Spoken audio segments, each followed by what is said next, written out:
And then they saw me in a bra, and that was it.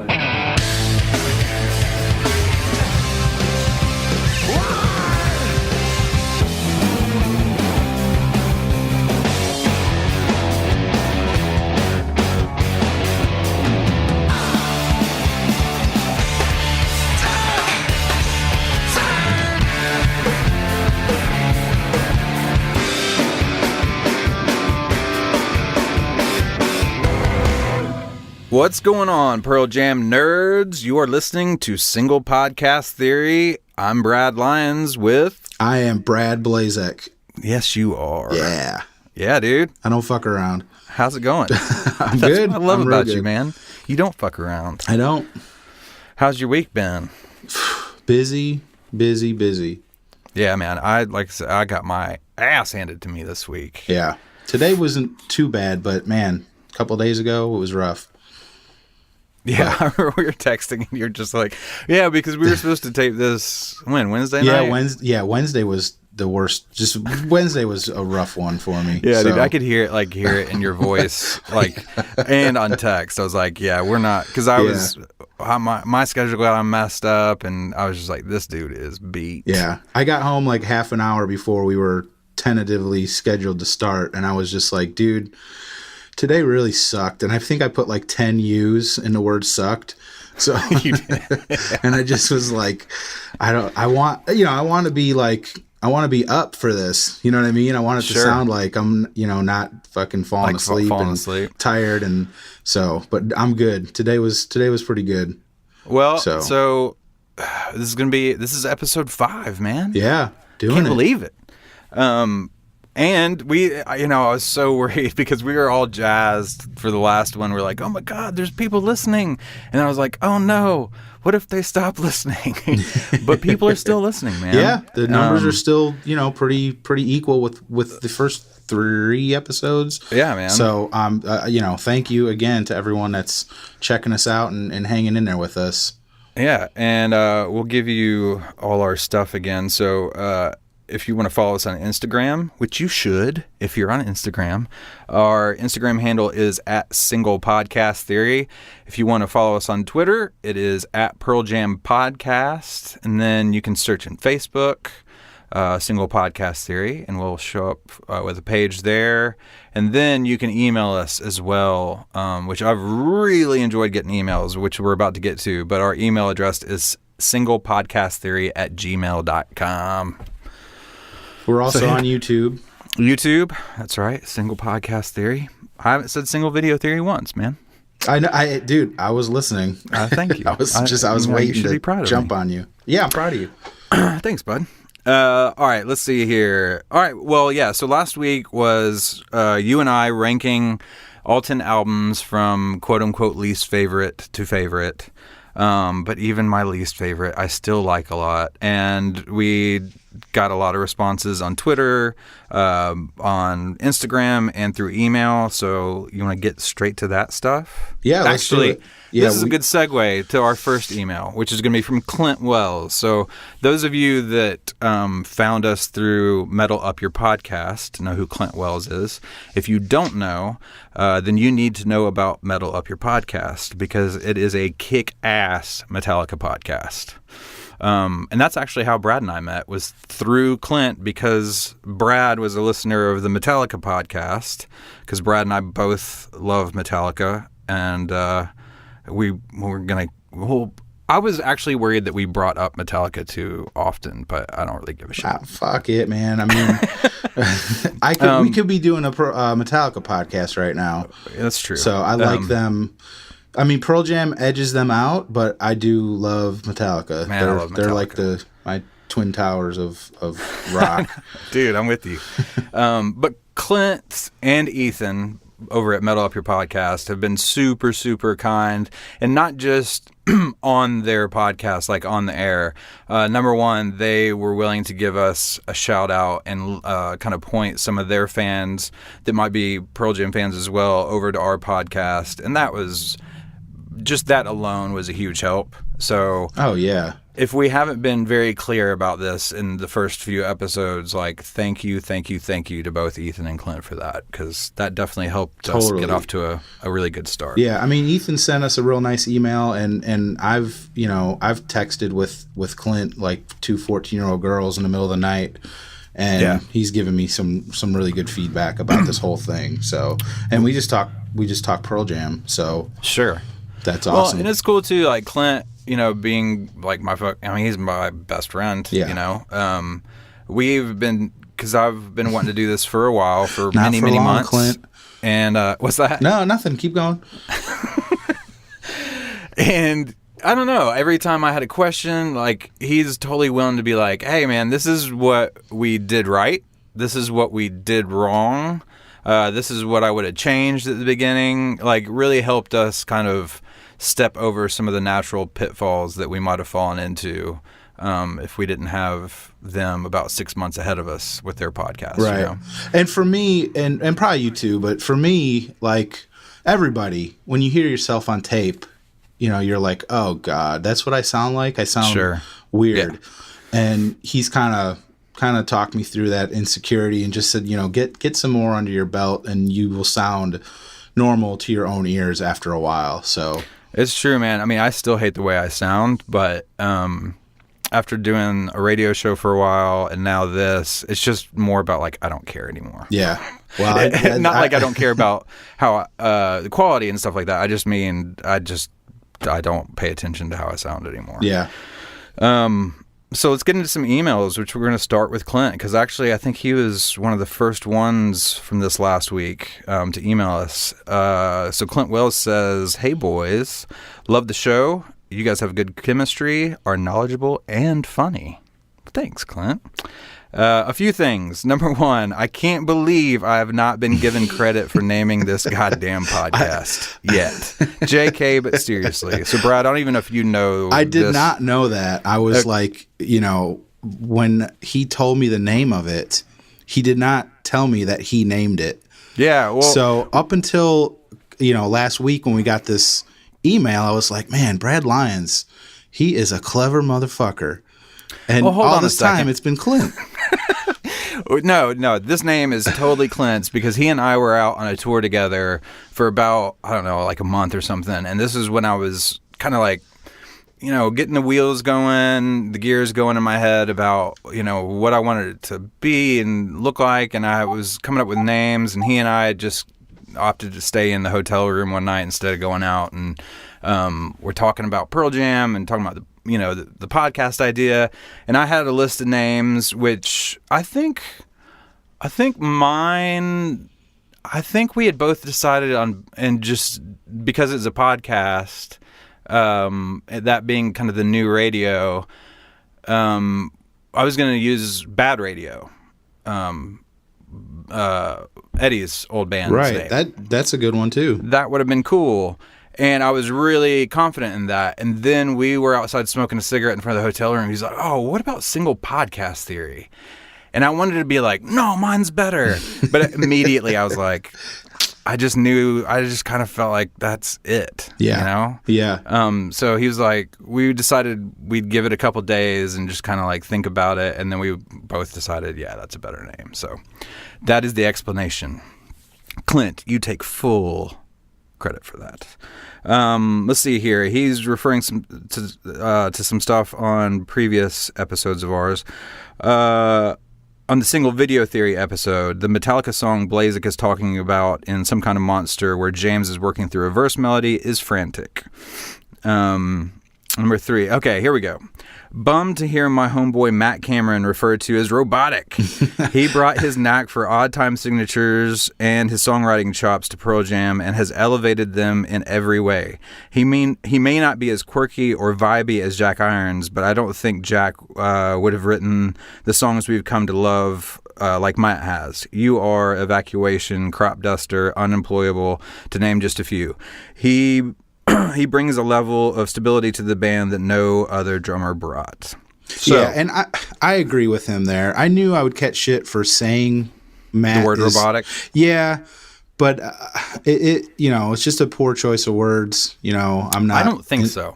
So no? I'm going to disagree with you disagreeing with yourself. Oh, all right. And I am a drummer, and not that means my opinion is more valid. I'm just saying, coming from that perspective, Right. Like I'd have to go back and listen to that episode when you said that, but I'm pretty sure I agreed with you, and I think I still do, in the sense that me agreeing with you, and I think you saying it was just talking about one very specific part that makes up Matt Cameron as a drummer in Pearl Jam. Right. I mean, it's not saying one guy is better than the other. I think I was just trying to describe what Matt does and what Jack does, And for me, a lot of it is even just watching him play. Like, right. I have a lot easier time. No, all right. So first of all, I think Matt Cameron is a fucking badass, and I totally agree with the songwriting thing. Now, Jack wrote some stuff too. I mean, Jack is the reason why they have one of my favorite Pearl Jam songs, which is "In My Tree." But as far as just, to use a Clint saying to respond to Clint, pound for pound songwriting ability. Yeah, man, Matt is the jam. Yeah. And a killer drummer. I'm just saying that, especially if you watch them play, and something specific about Matt's drumming is that when he's laying down the groove, it's killer. It sounds great. For me, it's when he goes into fills. They kind of push and pull a little too much. I mean, all rock drummers do that, but it feels like very, I don't know, it's like off the cuff and very kind of, what the word for it is, robotic. Just a little bit. But see, I like that stuff. I think he's great. He's not my favorite of the 4 Pearl Jam drummers, but that's like saying, I mean, all 4 of those guys kick ass. Yeah, exactly. It's kind of like with the album rankings. It's like, well, yeah, we'll get into this in a minute, but yes, 10 was number 8 on my list out of 10. Yeah. But I fucking love 10, Yeah. Yeah. So anyway, I hope that makes sense. Because it's not about making everyone happy or, staying away from a dissenting opinion. It's just that I think we were speaking about a very specific part of Matt. Yeah. And speaking of 10 at number 8, Clint had 10 at number 9. See, because he knows what's up. No. I know you will never agree with us 10 haters. I just don't know what's going on. Oh, stop. We're not 10 haters. Clint says, so glad you guys are out there in the world, giving lifelong fans like me a space to geek out with you. Much love and respect as you both move forward. I'll be listening every week. Clint Wells from Metal Up Your Motherfucking Podcast. All right, so next email from Steve Little. Hi, Brads. Just want to say congrats on the podcast. I'm really enjoying it. I'm from London, England. I'm 37 years old. I've been a Pearl Jam fan since 1991. I've been listening to Metal Up Your Podcast addictively and thought to myself, wouldn't it be great if somebody did this with Pearl Jam? And then lo and behold, Ethan Luck mentioned you on the Alphabetelica podcast. I can read. It's so great to listen to other Pearl Jam obsessives, as sometimes I feel like the only one where I live. You guys have a great chemistry already. Crazy to think that you hardly know each other. I really enjoyed the top 10 albums or the top albums episode, although it's an impossible task. Here's mine, though. All right. We'll go in the same order that we did on the show. Number 10, Lightning Bolt. Number 9, Backspacer. Number 8, Riot Act. Number 7, Binaural. Number 6, Pearl Jam or Avocado. Number 5, Versus. Number 4, 10. Number 3, No Code. Number 2, Vitalogy. And coming in at number 1 for Mr. Steve Little is Yield. I love that list, except for Lightning Bolt being at the end. If that was me, I would switch Lightning Bolt and Riot Act, because that's I get that. Those two, like I said, I ranked Lightning Bolt higher than Riot Act, but I've been listening to Lightning Bolt a ton because of tonight's episode. Sure. And I like more songs on Lightning Bolt than on Riot Act. What's funny is he and I's lists are not the same, but very similar in the sense that he and I switched our number 6 and number 10 because number 10 was avocado for me, Right. and number 6 was lightning bolt for me. I also wanted to add. He goes on to say, I also wanted to add. I agree with you guys that what you said about Jack Irons. I personally think he suited them best. As much as we all love Matt Cameron, who's also an incredible drummer, I just like what Jack brought to the table. I'm also really loving the little nuggets about how some of the writing and recording processes on certain albums were done, like when Ed got locked out of his studio and wrote lyrics to Ocean, and about how Brendan O'Brien would turn down Ed's headphones to get a better performance. I never knew any of that stuff, so keep it coming. Anyhow, keep up the good work, you guys. You have yourselves a subscriber. Cheers, Steve. Thanks, man. And he has a PS here. Any chance on an Into the Wild soundtrack episode? Hell yes. Yeah, definitely. Right? I mean, that goes to the side project kind of absolutely. thing. Yeah, I So- mean, you and I haven't talked about that one specifically, but we're going to cover all, or as many as we can of all of these guys' side projects. Right. So. Well, we should do a Brad podcast. I totally want to. I remember when that first Brad album came out, I listened to it a bunch. Yeah, that's good. It's good stuff. Yeah, man. You got a couple too, right? A couple I do. emails? I do. Who you got first? I have got one from Michael Thompson. Michael says, 4 episodes in, and I felt it's about time to add my thanks to the conversation. Why conversation? Well, I finally feel like I have some folks with a common interest in Pearl Jam, and it's great to hear those voices and share my thanks. Here in Belfast, Northern Ireland, my buddies all faded away from Pearl Jam post-Vitalogy.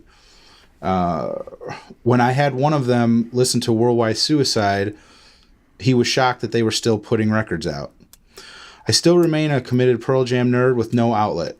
The Belfast show in 2010 was something I thought I would never experience. Pearl Jam in my hometown, and it was the day before my birthday. When the crowd sang Happy Birthday for Brendan O'Brien, I took a little of the sentiment for myself. While the podcast is mainly one-way communication, it's still great to hear discussions on my favorite musical subject. I now feel at least part of the conversation. Keep up the good work. Enjoy hearing views and voices from far away. Sorry, I can't read.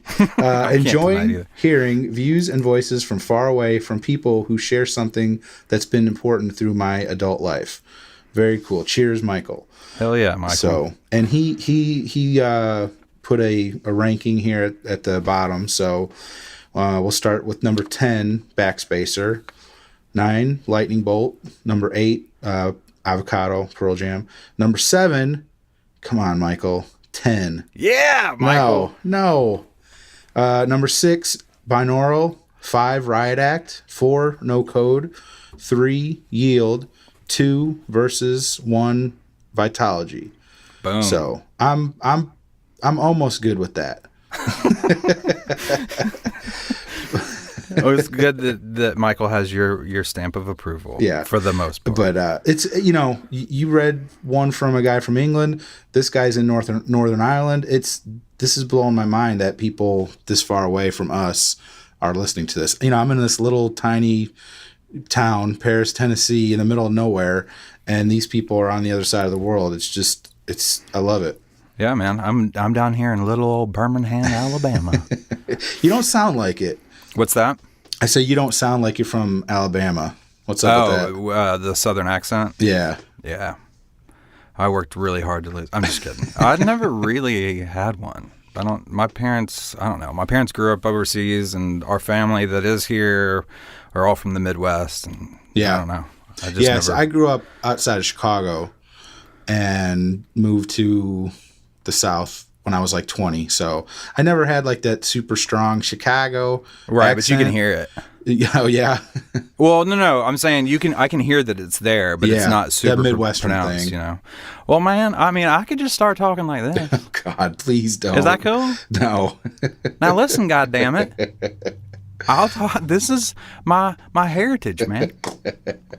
This is Old Green Bean. It's my name. I'm good. Okay. I'll start calling. Well, yeah, you could be Bubba. Oh, God. To differentiate between the Brads, you're Bubba Brad. No. I will quit this fucking podcast right now. Okay. You can you just use that when you're mad at me. Okay. That's when you call me Bubba. Yes. I found the first chink in the armor. All right, what else you got? All right. Catherine Cotton. What's up, Brad and Brad? I can't even begin to tell you how excited I am about this podcast. Me too, Catherine. I'm 25 years old and struggle daily with the fact that I have no friends or peers to geek out over Pearl Jam with. Since the birth of my fandom, I've had to internalize all of my Pearl Jam commentary. Listening to you guys talk about them on a weekly basis is probably as close as I'll get to enjoying a legitimate conversation about this band, and I'll take it. Catherine is pumped up, dude. I love this email, man. I only really got into Pearl Jam a few years ago, and I'm not exaggerating when I say that it has changed my life. I often wonder how I could have possibly gotten so long without them. This band has inspired me to seriously start learning how to play guitar, something I've always wanted to do, and I've stuck with it for over a year and a half, and I'm very unapologetic about how frequently I request my teacher to learn Pearl Jam songs for me. Being young and a fairly new hardcore fan, I've only seen Pearl Jam once, back in May 2016 at MSG, aka best night of my life, and it actually kills me that I wasn't born a generation earlier to consciously live through the birth and growth of this band. I'll just have to make up for it next time they tour, of which I plan to attend as many shows as my finances will allow. Anyway, I could go on and on. I've already had to edit 80% of my thoughts on this topic, but for now I'll try my best to complete the brain exercise that is ranking my personal favorite albums. Definitely the hardest thing I've had to do in a long time. So, she starts with number 10, self-titled, Avocado. Number 9, Lightning Bolt. Number 8, Backspacer. Number 7, Binaural. Number 6, Riot Act. Number 5, Yield. Number 4, No Code. Number 3, Versus. Number 2, Vitology, which leaves number 1, motherfucking 10. Catherine knows what's up. Oh, my God. Well, okay, so a couple things real quick. Number 1, I think that is so kick-ass that it led her to learn how to play guitar. Oh, yeah, I think totally. that's awesome. Yeah. Let's see here. And you know what, man? Well, and your one and only show being at Madison Square Garden, that's not too shabby. And, dude, that fucking show, I looked it up. She got to fucking see Rick Nielsen from Cheap Trick come out and play Surrender with them. Oh, wow, dude. And I saw them at Wrigley, a few months later. Right. And they started playing Surrender. And I'm like, oh, dude, he's coming, right? He's got to. He lives like half an hour from here because he's from Chicago area. Nope, he didn't come out. Well, go ahead. But that right there is awesome. But then fucking Sting came out. Oh, really? And they played a Police song, Driven to Tears. Oh, wow. And I'm like, you got to see Sting play with Pearl Jam, play a Police song? Like, it's amazing. Ah, fuck Sting. I'm just kidding. I'm totally kidding. He's a badass. The Police? Fuck the Police? No, I love the Police. Yeah, come on, dude. Well, and I also like her list being a new/younger fan and having so many of the first records, especially 10 at number 1. Right. Yeah. Because a lot of people, they kind of rank their stuff based on when they kind of came into the band. Yeah. Right? Yeah. Which makes sense. It's like, if your first experience with Pearl Jam was Riot Act, then that, even just for nostalgia's sake, that might be your favorite record, Yeah. I mean, yeah. And if it was good enough to get you into them, you're going to have a higher ranking of that album. Sure. Well, let's see. Is that all the email? I got one more. And then I got a couple. All right. This is from Don McCoy. This is one of my best friend. Actually, you know what? Because of what this one is, let's save that one for the last email. Is that cool with you? Yeah. Yeah. Okay, cool. You got another one to throw in? I got three, or two 2 different people, but 3 different emails. All right, here we go. Okay. Let's get through this. So we haven't even gotten to the damn record yet. I know it. All right, cool. So this is from Patrick, I think it's Bogle? Bagel? I'm going to say Bagel. Yeah. Because I fucking want to. Hey, Patrick Bagel. I'm just kidding, man. No, I'm not. You're Patrick Bagel now. What? See, he says, hey, it's PB11041, or most people just call me Patrick. I'll never remember how I got stuck with that name in the forums over at PearlJam.com. The album ranking is always going to be a tough one, and I think at certain times it becomes fluid. It was easier when you asked on Twitter to name the top 3 because the other 7 could all easily be masked as number 4. Personally, I think how the albums hit me have a lot to do with where I was at the time of the release and how they stick with me today, and in some ways evolve to new meanings as well. That being said, I have a definite order, even though some of the records that in totality are not my favorite, have easily among...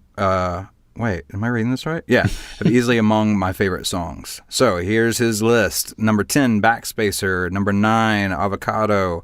Number 8, Verses. Woo! Yeah, that's different. That hurts, man. That's Let's see. Number 7 is 10. I feel you, dog. No. Number 6 is Riot Act. Number 5 is Yield. Number 4 is Lightning Bolt. Some Lightning Bolt love in there. Yeah. Number 3, Binaural. Number 2, Vitology, and number 1, motherfucking No Code. I'm so conflicted with Mr. Bagel right now. I mean, I love No Code at 1, but then 10 and Verses being down towards the bottom, it's just, what's up, man? That's an interesting list, yeah. It is. Definitely. I dig it, man. Thanks for sharing, dude. He also he linked us to to David Frick's original from Rolling Stone original No Code review from September 96. I love David Frick, and it's a really good, you can just Google it. It's a really good review. And not in like an ass-kissing way. Like, David Frick is really thoughtful about the way he listens to music. All right, cool. So we got Neil Hansen, one of our first fans and first people to email. Let's see. Here's his list. He has Backspacer at number 10, Avocado at number 9, Lightning Bolt at number 8, Riot Act at number 7, Binaural at number 6, Verses at number 5, 10 at number 4, Vitology is at number 3, Yield at number 2, and No Code at number 1. Yeah. He says 2 through 5 are pretty interchangeable. If you ask me tomorrow, I might put them in a different order, but number 1 and 6 through 10 are pretty much set in stone. No pun intended. Well, I'll move on to this really quickly, but I did ask him, just because I was curious, why he liked No Code, which will kind of lead into our last email as well. He says, I think I like No Code because it's so different than anything else they've done. Like you guys talked about during the episode, the percussion on Who You Are and In My Tree, Mike's guitar playing on Red Mosquito, Stone singing Mankind. Stone singing Mankind. I could go on and on. Present tense, Around the Bend, Off He Goes, my favorite song on the album. I think Jack Irons added a lot. I agree with all those things. Yeah, I like his list. I like his reasons for No Code. I'm right there with you.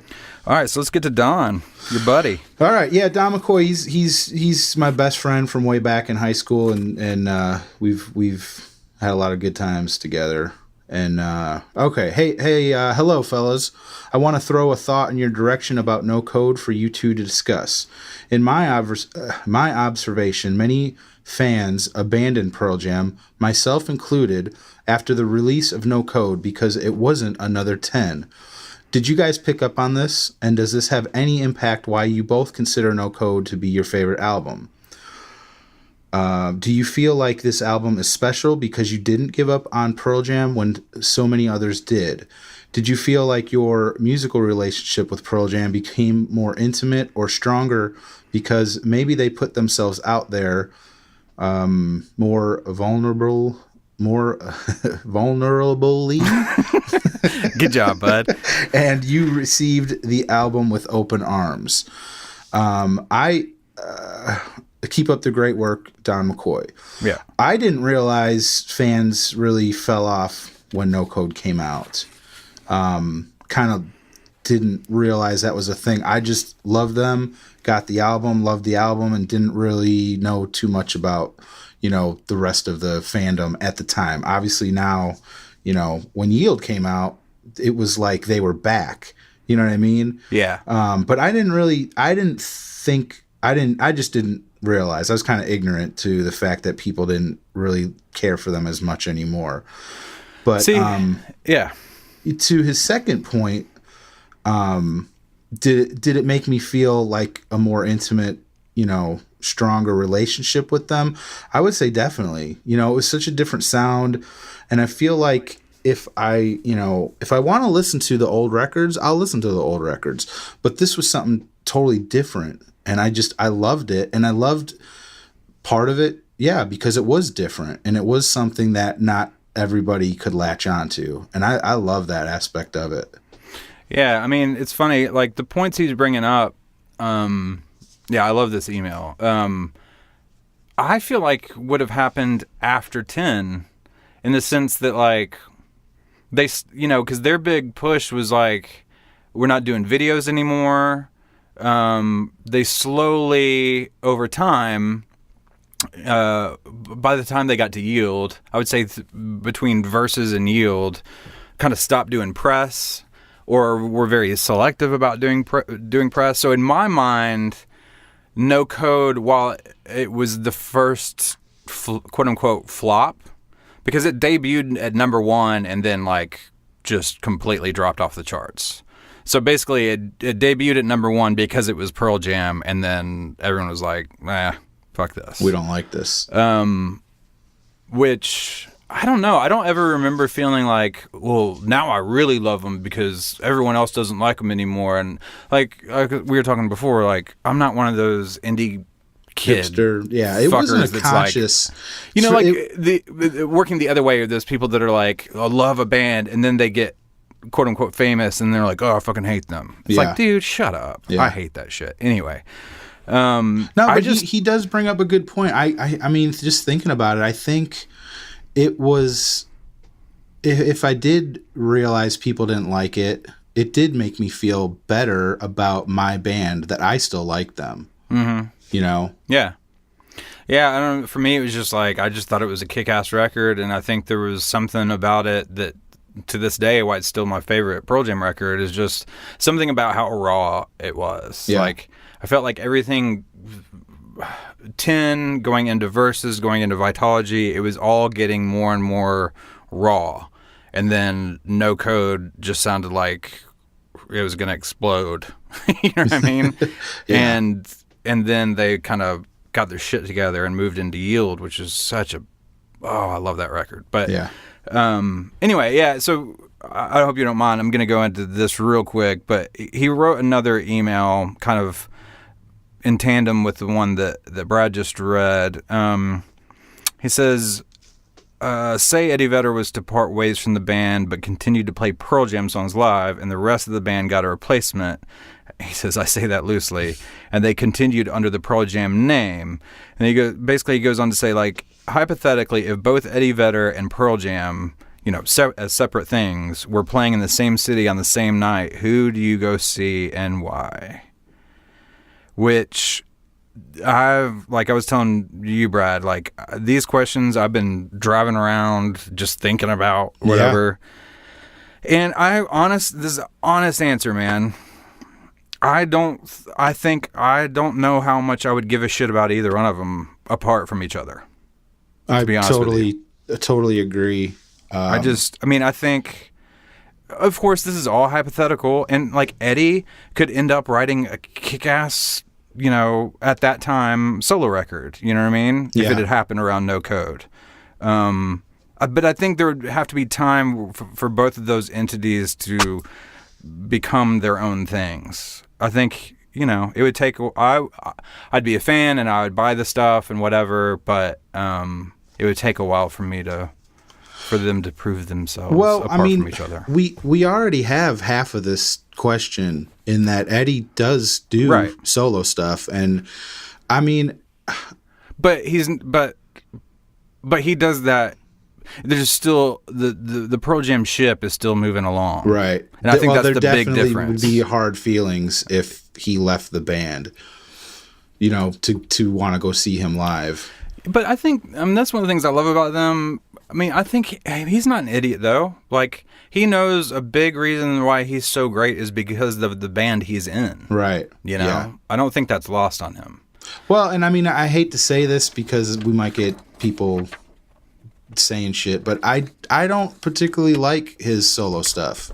Sure, I get it. I'm just not into the slow down stuff, Right. I think he's awesome in Pearl Jam. I think he's, a good dude personally. Not that I know him, but just from everything he does publicly. But I've listened to all the solo stuff and it's just not the same to me. Yeah, I get it. That And makes Pearl total sense Jam to me. without him would just, that wouldn't work either. Yeah, I don't know what that would be. I mean, I can't even imagine what that would be. Because like I said, Hard Feelings, like if that were to happen, there would be so much animosity. You know what I mean? Just thinking about the band trying to go on without him. Sure. Yeah. No, there'd be a lot of, But that'd be a tense situation for a while. But the Mirrorball album with Neil Young is one of my favorite pieces of music. You know what I mean? So Sure. that's the one caveat to that. But to answer him, I don't think I would give a shit about either of those acts. Not at first, no. Yeah. All right, let's move into the lightning bolt talk. But real quick, I'm just going to blow through these Twitter responses for the top threes and Instagram. So on Instagram, we've got Aaron says, number 1, No Code. Number 2, Binaural. Number 3, Versus. Perry Brown says, number 1, Vitology. Number 2, Binaural. And number 3, Versus. Let's see. I believe it's Tony Tamby. Let us know because you're... Anyway, we almost stalked you to figure out what your first name was, but Tony, just to pull the curtain back, we talked about you for at least 10 minutes before we went on. But his list do you want me to is... say why or no? What's that? Do you want me to say why or no? That's too much. No, well, let's keep the mystery alive. Okay, see what his response is. Ooh, okay. Number 1 for Tony is 10. If you are in fact Tony. Yes, Tony, 10.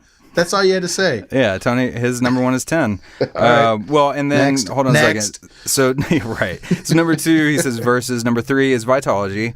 And he says it always, I'm paraphrasing, but something to the effect, it always amazes me when people don't put 10. I don't remember if he said in the top 3 or at the top spot. Well, sorry, I agree. bud. Yeah. I agree, Tony, with a Y. Whatever, man. All right. Now we're moving over to Twitter. Oh, I real quick?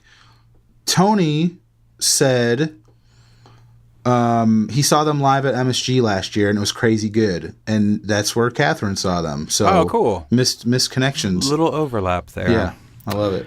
Let's see here on Twitter. Colleen says Vitology, Self-Titled, and Yield are her favorite 3. Man, I think that is the only one where Avocado has made it into a top 3 or 5. Well, no, we had one in the top 5. Yeah, we had another one. But still, that was rare. Let's see. Kanan says, hopefully I'm getting your name right. 10 Pearl Jam and Yield. Oh, wow. Another one. Yeah, that's another one. Dang, dude. Let's see here. What else we got? Another one from Sam. Sam the Bull 81 says Vitology 10 in Versus.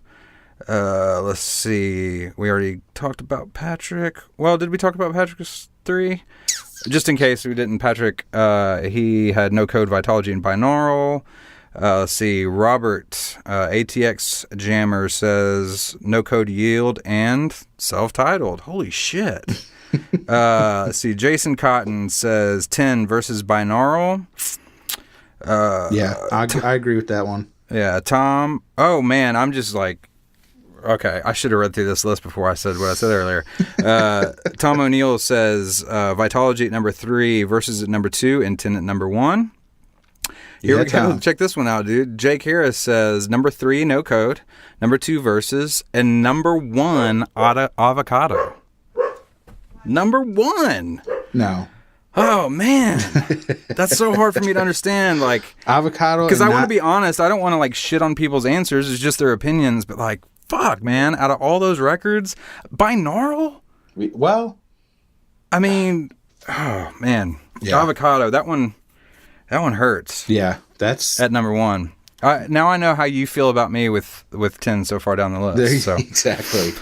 All right, man. Well, it's the lightning bolt episode, man. You ready to get into this shit? Can we, let me give you some Facebook top threes real quick. Oh, okay, cool.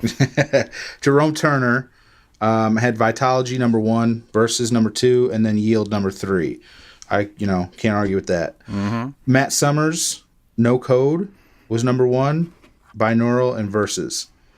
And I think that was it. Cool, man. Yeah. Let's see here. All right, well, here we go. The reason for the episode. Lightning bolts. Yes. All right, we're going to burn through this information real quick. The release date was October 15th, 2013. We can add Boom to the list of band members for this one. Produced and mixed by Brendan O'Brien. Recorded mostly at Henson Recording Studios in LA from 2011 to 2013. This was a long 2-year process on and off of doing this record. Hit number 1. I guess it debuted at number 1 on the U.S. Billboard 200. The singles were, let's see here, September 18th, 2013 with Sirens, and then followed by Mind Your Manners on October 15th. The only outtakes that I could find from this one would be Olé. And then... Yeah, a very controversial track. True. Not controversial, but just... some people love it, some people hate it. Yeah. And you got some tour info for this one, don't you? I do. What you got? Let's see here. Let me get my notes out. My 10 pages of notes. So they had 13 shows on the East Coast and 13 shows on the West Coast. And it started in October of 2013. And they finished up in Seattle in December of 2013. But before that, though, they had 2 warm-up shows, one in Ontario, Canada, and then they played their first time playing at Wrigley Field was in July of 2013. Cool. And I actually went to that show. Hell yeah, you did. That was a fucking crazy show. That was the one, they came out, played 5 or 6 songs, and in between every other song or so, Eddie was talking about how, the weather was coming in, and it was nuts. They said that there was a bad storm coming, and they cleared the entire field, and the storm came, and it was pretty bad for a good 20-30 minutes, it was nuts because everyone on the field had to come up into the stands and the seats.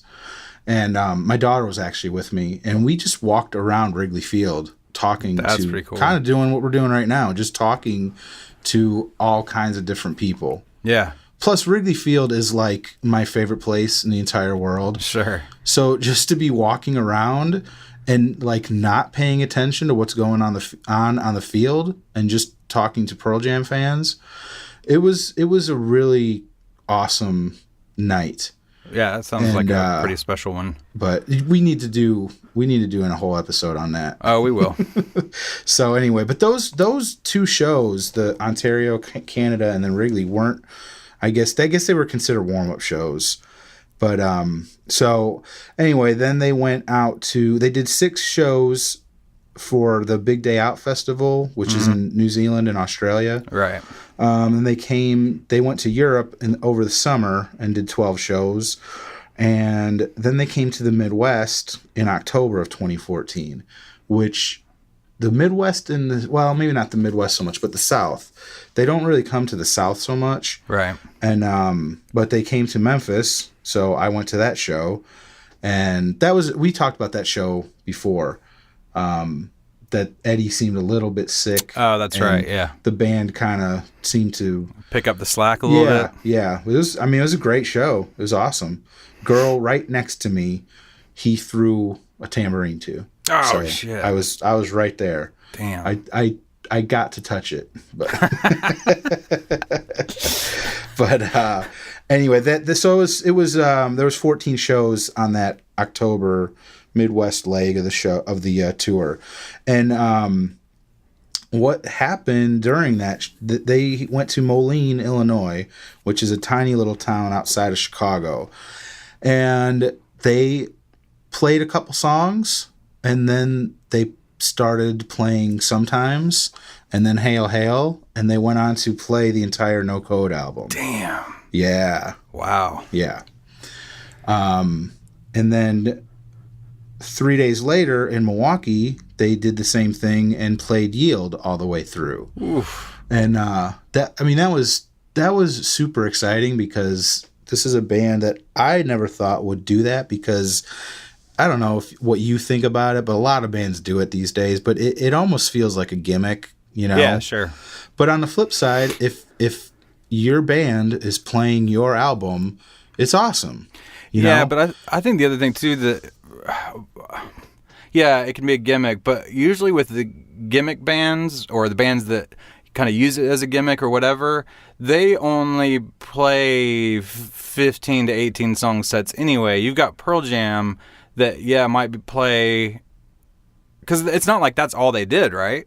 I mean, oh no, right? no. They kept playing. So Oh, yeah. a band like Pearl Jam does sets that vary between 25 to 30 songs in a set. Right. So you're getting 10, straight through an album, which is amazing. But then you're still getting to hear a bunch of other shit too. Yeah, I think a lot of bands that do it, it's kind of like they do the record, which is 9 to 11 songs usually, and then they'll play a couple more as their encore or whatever, and that's it. Whereas you're still getting like 2.5 hours of music with Pearl Jam when they do that. Yeah, pretty exciting when that happened. I mean, Facebook and Twitter and Reddit, people were going nuts, because a lot of people were watching on Periscope, so you could watch these shows from your couch. Yeah. And you could feel the excitement in the room when this stuff happened. That's cool. And the only bad thing about it is I always felt bad for... So they played No Code in Moline. And then 2 nights later, they played in St. Paul, Minnesota. And they didn't play an album. Which, okay, right. Maybe No Code is just kind of something cool that they just threw out in the middle of nowhere. Well, the next night in Milwaukee, then they played Yield. So those people in St. Paul... just, I don't know. I would have felt like, I just missed it by one night, Yeah. But well, and I wondered too, like how premeditated all that was, in the sense that the way Eddie writes set lists is, he keeps record of everywhere they've played and what the set list was. And so when he writes a set list, he tries to look back at the other times they've played that city or that market. And you're always going to have overlap. I mean, you're probably going to play Even Flow every time, or Alive or something, but he does make a conscious effort, which I think is kick ass, to like look through all their set lists from that city and go, okay, well, we've already played this song twice or once, Right. or we've done a lot of stuff from this record. I just wonder if maybe he looked at stuff and was like, you know what, we've only played one song from Yield in this city. Yeah. And like, fuck it, we'll just do the whole record. yeah. You know what I mean? Or same with No Code. I think I've read interviews, I think it was Mike saying that they kind of halfway sort of talked about it, but never really had a concrete idea of, okay, Moline, we're doing it. Right. That it just came up almost organically. Like, you guys want to try No Code tonight? All right, yeah, let's do it. Well, and they I've heard, did. Mike and Stone and some of the guys talk about, because Eddie writes the set list and they never know. It's just how he feels that day and looking at old set lists from that city. So they never know, like, when there's going to be a song that they hadn't played in, a year or 2 years Right. or whatever, that they're going to have to get on their own tour bus and learn their own songs. Yeah. Because Eddie put some deep cut on the set list, That's awesome. But they ended the tour with the 2 Bridge School shows. Oh, that's right, yeah. The they did some benefit Austin shows. City Limits too, right? Yeah, there was an Austin City Limits in the middle in there somewhere. Yeah.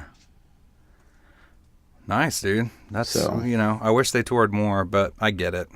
Now, just real quick, if I have Apple Music, and I'm assuming the other streaming sites have this, but on Apple Music, there is like 100 of their bootleg shows from Yeah, there's tons. all the bootlegs that they've put out. And I listened to Hartford from 2013 this week, and it's a really good show. Dude, there were some good shows when this record came out. Oh, yeah. Yeah, definitely. I've been doing the same thing. Yeah. But, yeah, that's my pick of the week. Hartford 2013. Awesome. So, well, you ready to get in the record? Yeah. Yes, let's do it. Let's fucking do it. So I like this record a lot. But it starts off with Getaway, Eddie. Eddie wrote this one by himself, all by him as lonesome. Oh. But I fucking love this song. Yes, I do too. I mean, for me, when this record came out, I was really scared because, you know, it had been a while since they put a record out. And, you know, it's not like they're 22 years old anymore. And I was just like, man, is this going to be the record where they finally start sounding like a bunch of old men? Mm-hmm. Yeah, because for me, I don't love Backspacer. Right. And this was the follow-up to that. Sure. And they've even said it, that they kind of wanted these two albums they wanted Lightning Bolt to kind of be an extension of Backspacer. Right. And for me, I like this album way more than Way Backspacer. better. I do too, man. And I think Backspacer is a really cool record, but I mean, the record, I just remember giving it the first listen and Getaway being the first song, and I was just like, fuck yes. Yeah, you know, his voice sounds killer on it. Like some of those Getaway screams at the end of the song, it sounds like Versus Vitology era Eddie. Yeah. You know what I mean? Yeah, yeah. Yeah, tons of that stuff on this record. Yeah. And then, like, I meant this week to kind of like pour over lyrics from other records and be really specific about it, but I just didn't have time. But I feel like his lyric writing on this record is a lot more like to the fucking point. Right. There's not as much metaphor and having to kind of, you know, be a fan and understand as much as you can understand someone you don't know, but understand through their music, you know, a person's ideologies or the way they think or whatever. And this record kind of comes out of the gate just he's saying it. Yeah. You know what I mean? Like, yeah. That whole, like, if you want to have to pray, it's all right. We'll be thinking with our different brain. Right. It's off my Yeah. plate. It's all right. I got my own way to believe, you know, kind of thing, you know? Yeah. Mine is mine and yours won't take its place. I love that. It's like, it's badass. I've got my beliefs and you've got yours, but you're not going to change mine. Yeah. You know? Absolutely, man. And I think it's one of the most, to me anyway, kind of like, I don't know. I think lyrically, Mind Your Manners, the first two tracks, Getaway and Mind Your Manners, kind of go hand in hand. Yeah. In a sense. But Mind Your Manners, though, musically doesn't sound like Pearl Jam to me. Oh, really? Yeah. I mean, it's, I don't know if you call it punk rock, but I mean, it's definitely like faster. You know, it's one of their faster tracks. It's just, and I'm not saying I don't like it. I love that song, but I guess it same way with Spin the Black Circle, where it fits into that like Brandon J. Yeah. Spin the Black Circle kind of territory. Yeah. Or even like Lucan or something like that. Yeah. But that doesn't take away from it for me. It just sounds a lot different than. It's just so much faster than what they do. And the opening drum beat. Like as a very rookie drummer, I can't. That shit just confuses me. On Getaway? Yeah, no, on Mind Your Manners. Oh yeah. Is that the one that's the? How's it go?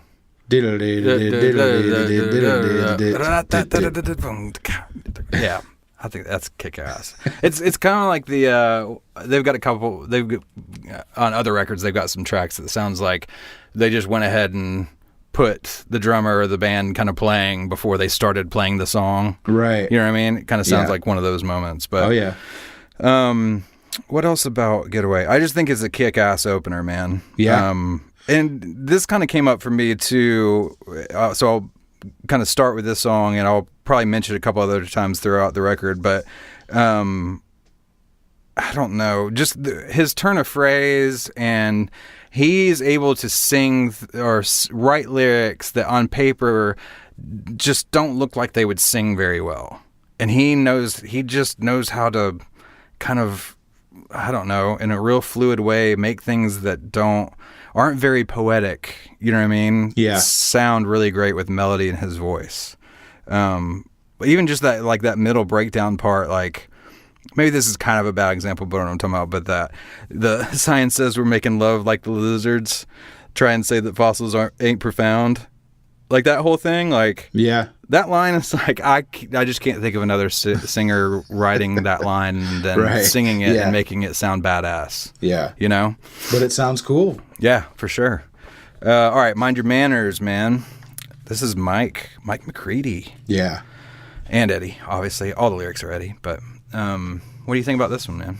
I love this song too. Like I said, it doesn't sound like Pearl Jam so much, but it's an awesome song. And the Mike's solo is just insane. Yeah, I love it. You know? Love it. I love Mike on this record, man. I think he's like fucking MVP on this record. Oh, yeah. But, you know, I think Mike writes a lot of those more punky sounding songs, you know? Oh, yeah. A lot of those riffs. Yeah. Right away, like what I was just talking about with lyrics. Here we go. Here's one that just sounds like it would just roll off the tongue when you sing it. Self-realized and metaphysically redeemed. Say that 5 times fast. You know what I mean? It's like, what the fuck? He makes it work so good, though, man. Yeah. He's pretty pissed in this one for sure. I don't know. It's like he's pissed and sad.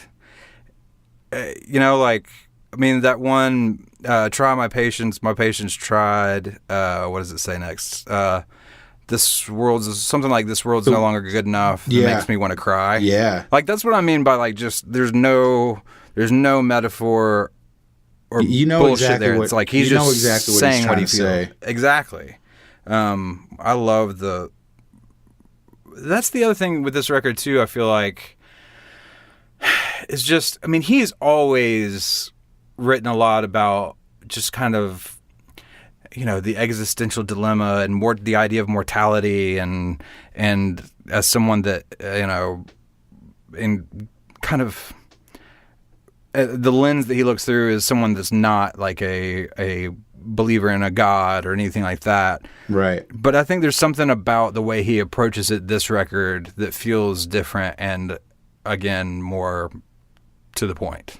Yeah, I mean, it's not like he's trying to make fun of people that are religious. Yeah, right. Or being angry with them, you know.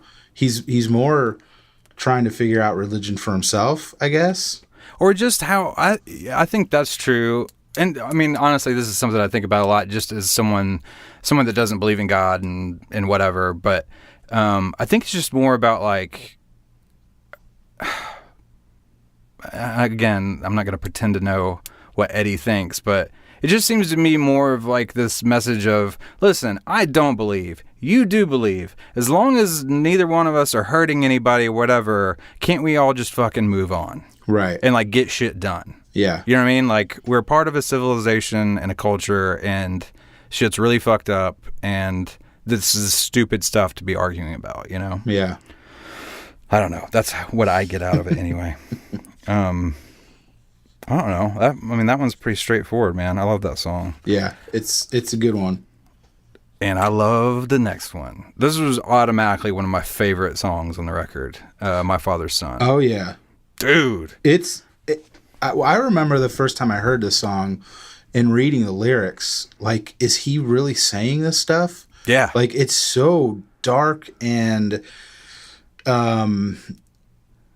angry, just so angry, you know? I mean, he refers to, you know, I don't know. I mean, he talks about, you know, forget the insemination, and for that I'm supposed to be glad. Right. It's just like, oh, God, dude. Yeah. Again, I don't know anyone else that used the word insemination in a lyric and made it fucking work, but Maybe 2 Live Crew. maybe. Yeah. Oh man, you just brought back some memories. 2 Live. Yeah, but I mean, it's so it's sarcasm from the first fucking line. Yeah. You know, it's just, I come from a genius. I'm my father's son. Too bad he was a psychopath, and now I'm the next in line. Like, I mean, that is insane. Like, how many different emotions, hate and anger and sarcasm and fear. Like nobody wants to become their parents, Yeah. And it's like, whoa, like reading this, not knowing him personally, but I think if you're listening to this podcast, the story of Eddie and his father and his stepfather and his mother. And it's like, wow. And, I think I wonder what family members think when they hear this or read these lyrics, Yeah, he doesn't pull any punches. No, not at all. Yeah, I mean, I love the whole idea of the song, and this is one of Jeff's songs, and the bass is so brutal. Mm-hmm. It's what they wrote the song around was his bass parts. Yeah. And it's like, from a production engineering standpoint, I mean, it's got like 5 bass tracks. I mean, it's just like shit stacked on top of each other. And is this the song that Mike played bass on also? I think so, yeah. Yeah. Yeah. And I love to on this record, and I believe they kind of addressed this a little bit in the all that interview footage that they did for this record, the release of this record. But getting to see the growth between Mike and Stone over the years, I feel like it's all kind of come full circle in a way, in the sense that when they started off, Mike was the rock blues lead guy, and Stone was the riff guy. And then over time, they've kind of like crossed paths with each other. And there's times where, Stone starts taking over lead or at least melody parts. And there's a lot more of the riffs coming or songs coming from Mike. You know what I mean? They've kind of like, it's almost like they've learned from each other, whether it was intentional or not. I don't care, but you can see that it's almost like 2 guys in a kick-ass band together that have also influenced each other over the years. Yeah, and just in step with each other instead of a leader and a follower. And if you listen to this song, there's no one really playing like big power chords or anything, but it's one of the most kind of, I feel like, emotionally kind of tense songs on the record. It's a very kind of dissonant, tense sounding song, and it's like the guitar parts are just like melodies and textures. Mm-hmm. All the fucking rock is coming from just the bass guitar and the drums. Yeah. And then this crazy yelly Eddie Vedder lyric or vocal. Yeah, I love that song, dude. And then you completely switch gears and go to Sirens. Yeah. Woo! This song. What do you think about this song? Because you might not want to hear this. Okay. I don't love this song. Oh, yeah. God. And do you know why? Have you figured me out yet enough to know why I don't like the song? Because it's too much of like a ballad type song. I'm fucking metal, dude. Get the fuck out of here, man. This song is so good. I love the lyrics. Yeah. I mean, okay. If I read the lyrics too intensely, I will start crying. Okay, so it's funny. I actually had it written down here. Like, this is a song that I can't listen to too often because it just hits too close to home. Yeah. For too many different reasons. Yeah. And it sounds like you're the same way. Lyrically, yes. Yeah. Right. Okay, but see, for me, I think the music that Mike wrote is it's just so good. And I hate long songs. This song is almost 6 minutes long. And I know shit, I didn't know that until we were getting ready for this episode. Yeah. And I looked and I was like, because this does not feel like an almost 6 minute long song to me. Yeah. I guess it probably does to you, but man, the toms on that intro part that recycles back around, so like the recording of this song is so good. I'll tell you what, when I do listen to this song, because I like I said, I've been listening to the whole album a lot this past week or so, I really concentrate on the bass and drums. Yeah, like I really I can get into and listen to that, but man, the guitar and the acoustic guitar. You don't like that 12-string acoustic guitar? Man, no, I don't. I just don't. I'm being honest with you. I hear you, man. It's You cool. know? That's fine. All right. Well, now, I have my thing that, I disappointed you with where I put 10 on my list, and you're disappointing me with what I think is one of Pearl Jam's best I'm songs. sure you're not the only one, because people love this song. Dude. And I mean, they should, dude. I like everything they do, and I can find something, like I said, take from it. Eddie's lyrics in this one are, Well, I mean, he keeps kind of like, a couple things. So, like, lyrically, he kind of starts with the whole mortality thing with, like, pretty early on the song, just saying, like, have to take your hand and feel your breath for fear this someday will be over, right? And when you're talking about, like, put in that context of like a partner or a child or something like that, it's just like, oh, dude, don't do this to me right now. But like by the end, he says, oh yeah, if I think too much, I can get overwhelmed by the grace by which we live our lives with death over our shoulder.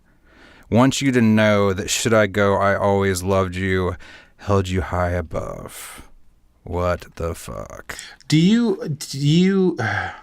What do you think this song is about Dude, I think that he came close to losing his damn wife. That's what I think. Yeah. I mean, that's what I think. The sirens are the ambulance coming to get him because he's dying.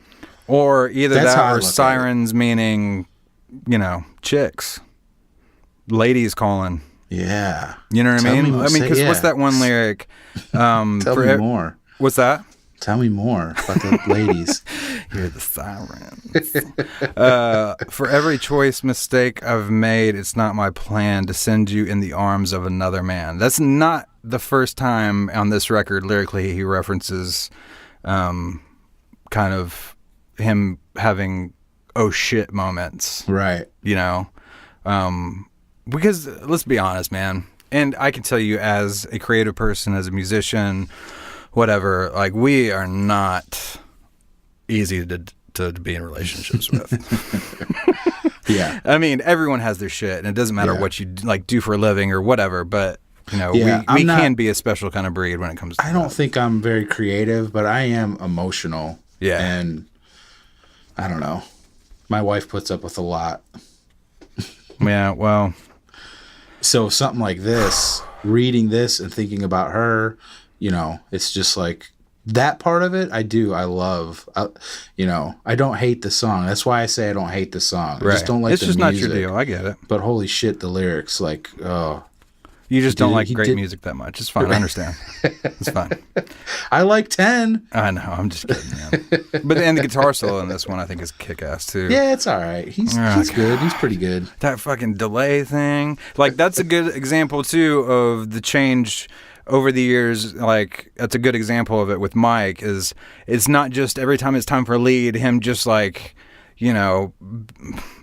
well, obviously he's sober now or whatever, but just kind of sounding like he just loaded on pills and booze and just hitting the wah pedal on a Marshall and just ripping blues leads. It's like he's written a lead here. You know what I mean? It's a part with melody and it's got an ebb and flow to it. And I don't know. I think it's cool. That's all I'll say about that one. All right. Am I being too talky? No, dude. Okay, cool. I like it. Lightning Bolt. Title track. Fucking love this song. Back to rocking out. I know. Why don't you start us off with this one then? This is probably my second favorite song on the album. Oh, cool. After My Father's Son. But I like how it's kind of jammy, it's not just strictly verse, chorus, verse. Yeah. There's a lot of like true. guitar stuff going on. Right. And me personally, when I saw them at Wrigley in 2013, I don't think the album was out yet, or it came out that week. Right.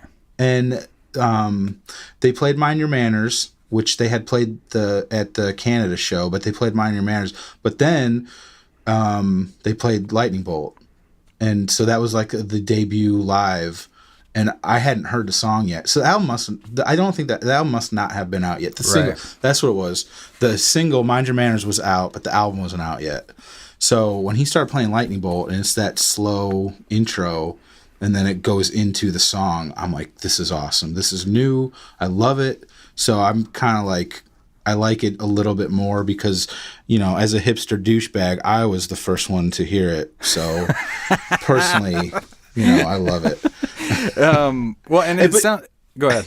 I was just going to say real quick, I don't understand the lyrics on this one. Yeah, well, it's funny because I was about to say, I don't really give a shit about the lyrics. I mean, there's nothing that draws me into like really wanting to like tear them apart. I just think this is a kick-ass song that, again, like it might not be, but it almost feels like an upbeat, positive song in a way, I guess. Yeah. You know? To me, it's like an ode to women and like strong women and feminism and yeah, totally. You know? Yeah. And that's cool. I love the ladies. I love that you just mentioned like feminism and like, yeah, pro women. I love the ladies. Dick. I do. I know. I'm just Who kidding. doesn't love the ladies? Well, you know, people that don't love ladies. Lady haters. Yeah, I mean, I just think, and also when the first time I heard the song, I was just like, man, you know, this song is going to be great live. Yeah. You know? Hey, it was. It really was. I hate you. Not really. I'm glad you got to see it. All right, so we talked about this a little bit. I think it was last episode. Maybe? Yeah. Infallible. The next two songs, you were kind of like, until you saw them live. No, I always liked Infallible. Oh, okay. Pendulum. Cool. Pendulum was the one that grew on me. Dude, Infallible is such a cool song, man. Yeah. Oh, yeah. And that's another like collaborative one with Ed, Stone, and Jeff writing this one. Doesn't it steal from a Jack White song? I don't know. That part is from I don't think it's the White Stripes. I think it's the Raconteur. It's one of the Jack White projects. Oh man, I'm gonna have to go back and listen to that now. It's totally like that. There's another song. Oh, yeah, it's similar. I know what you're talking about now when you just sang that part. Oh, yeah, that's oh god, now I'm hearing Infallible again. Oh yeah, I'll have to listen to that and check it out. I'd never heard that before though. I'd never heard anyone say that before. Yeah. Man, but those guys are all friends. So are they? Yeah, I didn't know that. Yeah, that's good to hear because I love Jack White. I think he's a talented dude. Oh yeah. I don't know, man. This song, it just sounded like a new thing for them to me. Mm-hmm. Just the groove, and I mean, I want to say too, like, Boom is such a huge part of this record, which I love. Like some of his piano and keyboard shit is some of my favorite parts on the record. Yeah. And this is definitely a good example of it. Like, so much of this song relies on the groove of the rhythm section and his keys on top of it. And it makes this like a really interesting sound for the song too, you know? And that's what's cool about Boom. I mean, we don't talk about him a lot. People don't talk about him a lot. But when they use him, it's awesome. Dude, he's killer. You know? And it's not like when you go see them live that he takes over. You know, it's very understated, you know, and it just adds. Again, I've been listening to a lot of the Lightning Bolt tour, and it's like you just barely hear him underneath everything. Right. And it's perfect. Mm-hmm. But a song like this, he shines.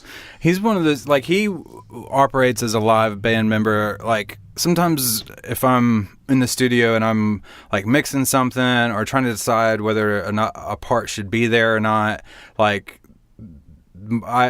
I'll mute the thing and see how it feels without it there. You know what I'm saying? Like, completely take it out and then pop it back in and see how I feel. And he seems like he would be the same thing. Like, he fits in so perfectly, and he knows his, quote unquote, knows his place. But if you removed him, you'd probably notice a dramatic change in the sound of them live without him. Yeah, you know what I mean? Definitely. I like the song lyrically too.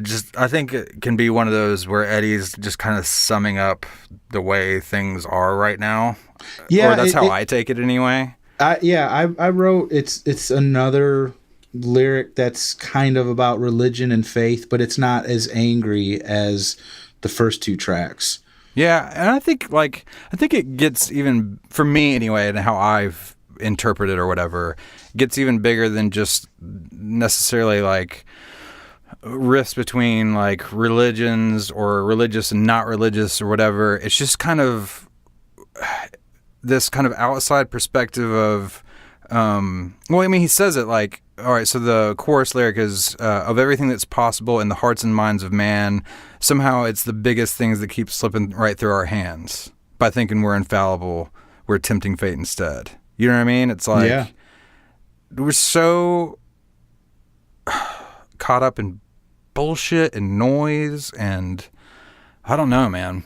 I just feel like that's another reason why I love him lyrically, not just his voice and whatever, but the way he's able to kind of like tie really big ideas up with this nice little bow and fit it into a song, you know? And the chorus, the way he sings it, again, I think that's a big part of why a lot of us like this band. I mean, the way he sings that chorus, it's so... it's kind of uplifting, you know, in this song especially. Yeah, it's kind of like he's like, guys, we can do this. Yeah. You know what I mean? That's how it feels. Yeah. I fucking love that song. Pendulum. Now, this is the one that you said you weren't too hot on at the beginning because you're a metal dude. Yeah. But then you saw it live. I bet it's kick-ass live. Dude, as an opener, see, again, it's, you're right. We mentioned it before. It's number 7 to 4. It's like right in the middle of some pretty, you know, fast songs or rock songs. And then Pendulum. And it's, that just...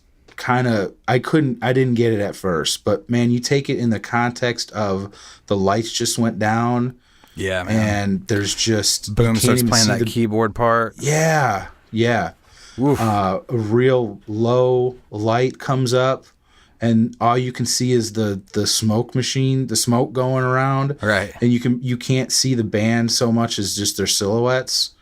Holy shit, dude. Yeah. That was a lightning bolt when I saw that live. Yeah, a buddy of mine got to see them in North Carolina, I think, on this tour, and they opened with Pendulum, and I was so pissed. Well, Don, that we talked about earlier, he saw them in Tulsa, I think 2 or 3 days before they came to Memphis, and they opened with Pendulum, and I was like, dude, I'm sorry. You guys got a good show, but they opened with Pendulum.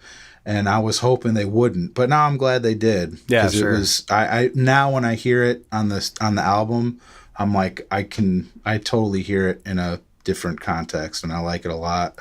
Well, and I love this song too. Like, you know, Nerd Town over here for a second. Just Brendan O'Brien and his engineering and production and mixing. Like, this is a great song to listen to with headphones on. Like, just hear how he's got like panning and delay and stuff on the keys, and like one of my favorite moments of the song is that kind of second time around the song where he sings the easy come and easy go, the easy left me a long time ago, and he like goes up to that higher note, and it just like as the note goes on it gets more like drenched in reverb, and it sounds like he was probably singing really loud, and maybe like the compressor that was on his voice just grabbed it, and I don't know, it's just this cool sounding moment with headphones on, you know.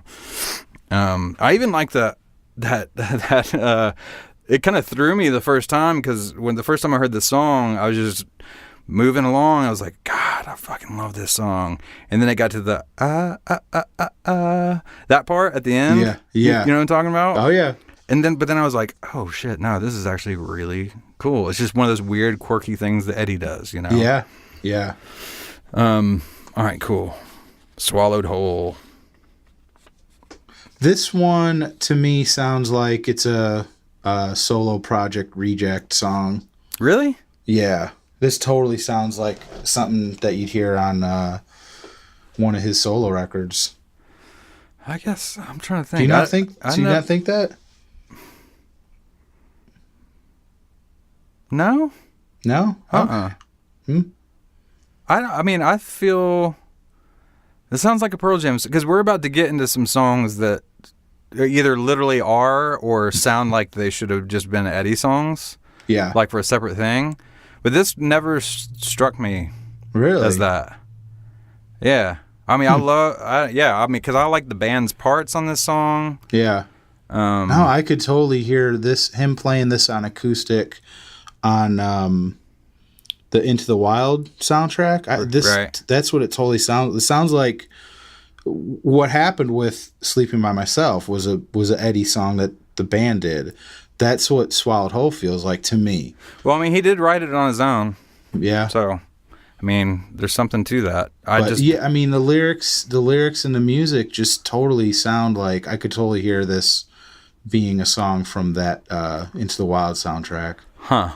So yeah, I guess for me, it's kind of like when I feel that way about a song, as far as like, you know, maybe this should have been on an Eddie solo record. It's usually because the band, on some level, kind of sounds like they're just backing up a solo artist instead of being like Pearl Jam. But like the drums on this record or on this song, to me, that's Matt playing in a band playing a Pearl Jam song. I don't know. That's interesting to hear that. I'm gonna go back and listen to it and think of it that way and see what.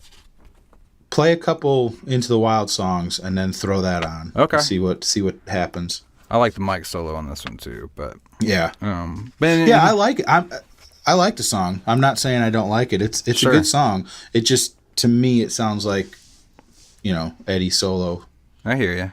Well, he does kind of hit on some of his reoccurring themes just in general, as far as like, you know, listening to vinyl or surfing. Like there's that whole like that one verse that's what is it like? I can feel the rush. I can clear the clouds. Right.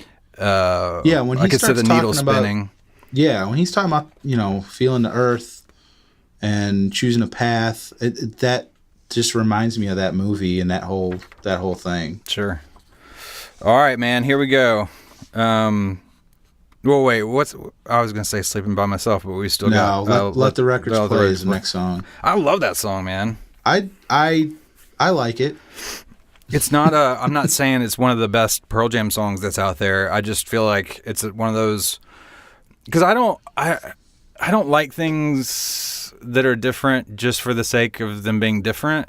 Right. So this is one of those that I like it because it's different, but that doesn't like catapult it up too high for me. It's nice.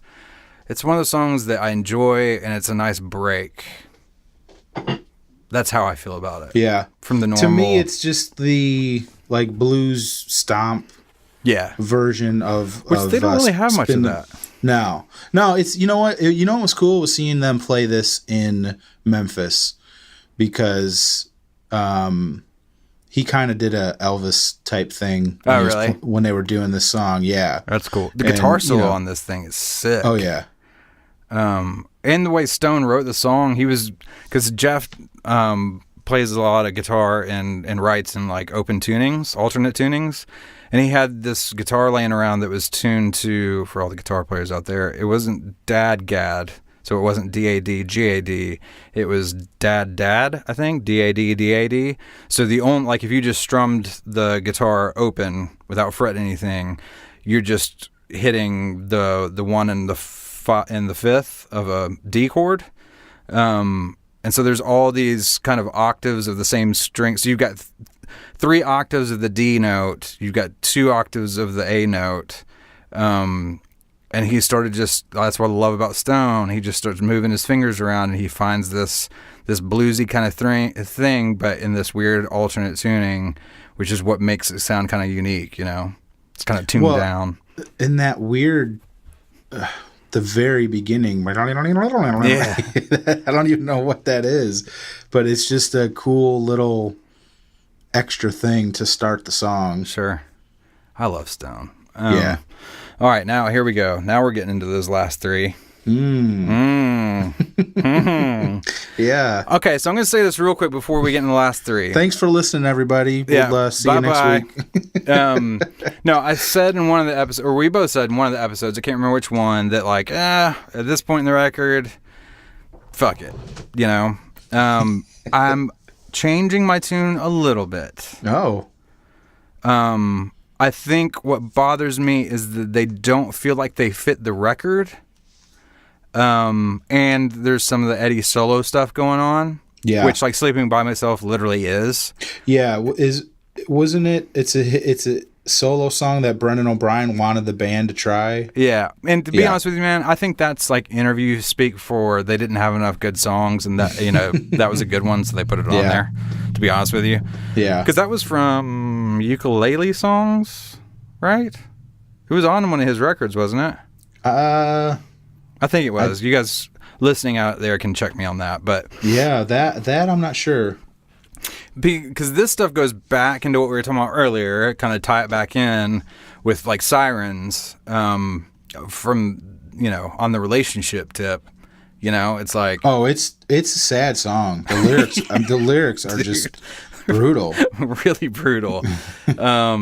You know, just ending every chorus with that, "I'll be sleeping by myself tonight." Yeah, I mean, when I just heard the song title and didn't really think about the lyrics, you know, just listen to the song, I figured he was talking about like being away from his wife or girlfriend, so he's sad that he's gonna be sleeping by himself. But digging into and reading the lyrics, I'm like, oh, dude, if these songs, this is brutal. Yeah, I mean, if these songs are autobiographical at all, like, I mean, it just sounds like, it sounds like she pretty much left him at one point, or was like on the verge, because this stuff is really, like you said, brutal. Yeah. Like what's that one? Forever be sad and lonely, forever never be the same. Right. Yeah. I close my eyes, wait for a sign. Am I just waiting in vain? Oh God. Yeah. It's up there with I Got Id. Yeah. You know, with like, whoo, he's really bearing his soul about losing somebody, you know, or not getting somebody. It's like, oh, so sad. It's really desperate. Yeah. You know? Yeah. Which you don't hear from Eddie a whole lot, I don't think. Yeah. But anyway. that jangly guitar is just, no. I wrote my notes. I wrote Sleeping by Myself. No thanks. Yeah, I don't go that far with it, but I agree. This is when I'll stop listening to the record. Like, for me, as far as the record goes, I kind of feel like it's over after Let the Records Play. Yeah, I do too. Yellow Moon, though, I think is kind of cool. I mean, you can hear right away that Jeff wrote it. Like, before there's a vocal sang at all. Because, I mean, it sounds like Low Light, some of the older stuff that he's written before, Odd Time Signature. I mean, he and Matt are the kind of the two Odd Time Signature dudes in the band. Yeah. So, yeah, I mean, I'd still rather listen to Low Light than this song, but the bridge is really cool, I feel like. There's some, as like a music nerd, there's some cool like counter melody stuff in the guitars do in the chorus. But I have no problem skipping this song, to be honest with you. Yeah. All right, moving on. Yeah. What do we got next? Yeah, and then God, what's it called? Future Days. Yeah, Future Days.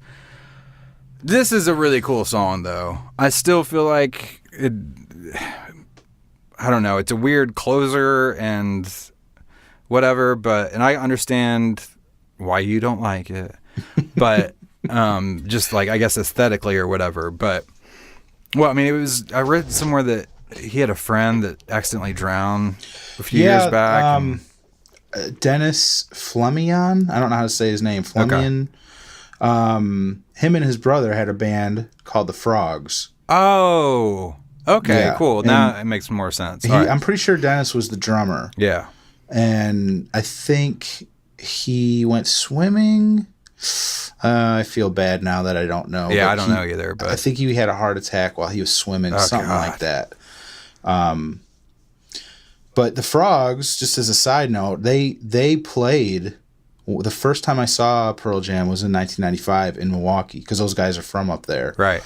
And they came out and played a couple songs, and Eddie came out and played a song with them.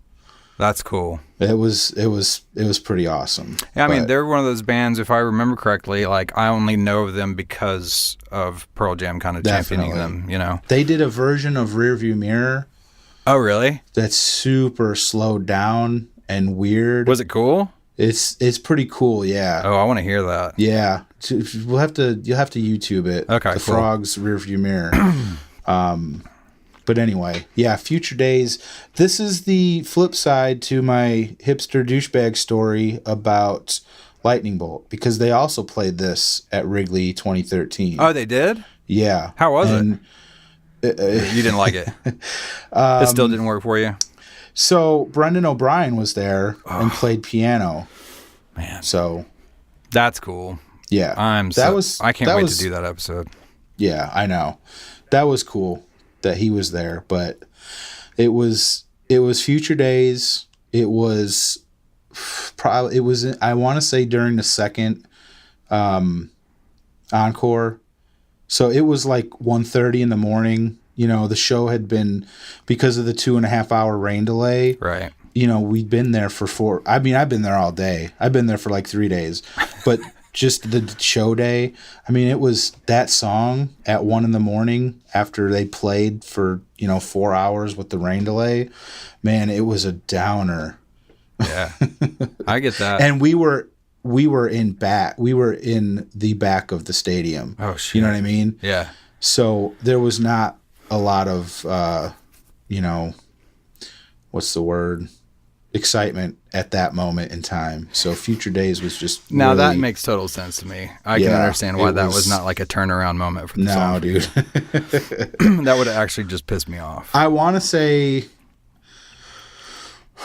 I had finally sat down at that point, and I'd been standing the whole time before that. So, all anyway. right. Well, I hate to end the talk about the record on such a note, but man, those first 8 songs are kick ass, or 7 songs, whatever it is. Yeah.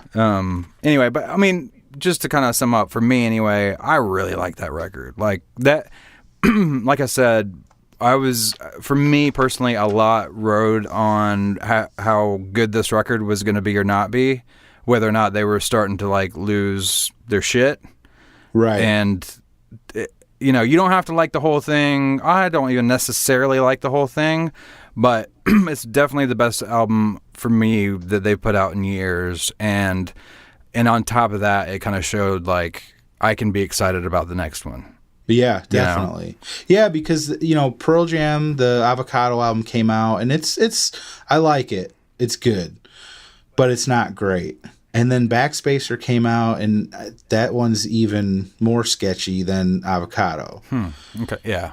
We won't go through that again, but yeah, I understand what you're saying. Well, again, this is all with the caveat. I love all these albums. Right. So, and somebody mentioned, we're not rating these albums, we're ranking them. Right. And I really like that, to think of it that way. Yeah. That was a good point. I do. I love all these albums, but I love some more than others. And when Lightning Bolt came out, and it just starts out with Getaway, and then Mind Your Manners, My Father's Son, it's like, holy shit, 1, 2, 3. It's just like boom, boom, boom. Hell yeah. And then they got to slow it down with Sirens, but then they come back with Lightning Bolt. I mean, it's like you said, the first 3 quarters of this album are fucking great. Monster. Great songs. All right. Well, there you go, man. We did it. Yes. Episode number 5, Lightning Bolt. How fucking long have we been talking? Dude, a long time. A long time. That's all right, Please. If you made it this long, we thank you so much. Thank you so much. And if you made it this long, tell us what you thought or tell us what you think about this record. We'll talk about it next week in the email segment. Again, you can email us. The address is singlepodcasttheory@gmail.com. You can search for us on Facebook. You can, on Twitter, go to the handle @PearlJamPodcast, or on Instagram @singlepodcasttheory. Did I miss anything? YouTube. Did you say YouTube? YouTube. Yes. Yeah. And you know what we forgot? Somebody left us a is it 5-star, 4-star, whatever the highest star rating on iTunes. Oh, are you serious? Yes. Yeah. So we'll talk about this more next time, but we need those not to inflate our egos, but so that when people search, because we get a bunch of data on how people listen, what they go through to listen to the podcast, and overwhelmingly it's Apple Podcasts. And that's not going to show, like, if you were to type in Pearl Jam in the search, we're not going to come up yet. We got to get more positive reviews on iTunes. So if you are still listening to this episode, please, if you have the time, be kind to us and leave us a positive review.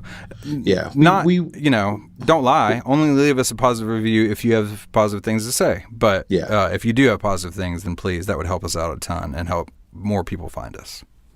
Yeah, that's all we want. We want to talk to everybody that is into this. So yeah, I want everyone to hear my voice, because I love my voice. Yes, man. Yeah, that's the thing, dude. We were talking about, I don't like the sound of my voice, but I've probably have, when we look at those stats, I mean, half of those are probably from me, because I just listen over and over again. That's amazing. So I'm going to go leave us a good review. Do it, okay, bud. I'll do it. Well, it's good to talk to you again, man. Yeah, man, you too. This is, I love it. I love talking about Pearl Jam. Hell yeah, man. And I got a new friend out of the deal. What's up? The Brad and Brad. Fucking dynamic duo right here. Oh, dude, I thought you meant someone else. I'm like, who? You. Who's he? Oh, thanks, dude. God. Yeah. We're ending this podcast now. My wife was like the other night, like, just call him. It's not like he's the president. Just fucking dial the number. Oh God. All right. Well, I'm sweating my balls off in this ISO booth. So we're gonna turn the fans off for you people. That's right. Yeah. Follow us on the stuff. On the interweb thing, and email us stuff and all that good stuff. And this is Brad Lyons and Brad Blazek signing off. We'll see you next week. Woo! I died, and you just I died, and you watched. I died, and you walked by and said, "No, I'm dead." Fuck yeah.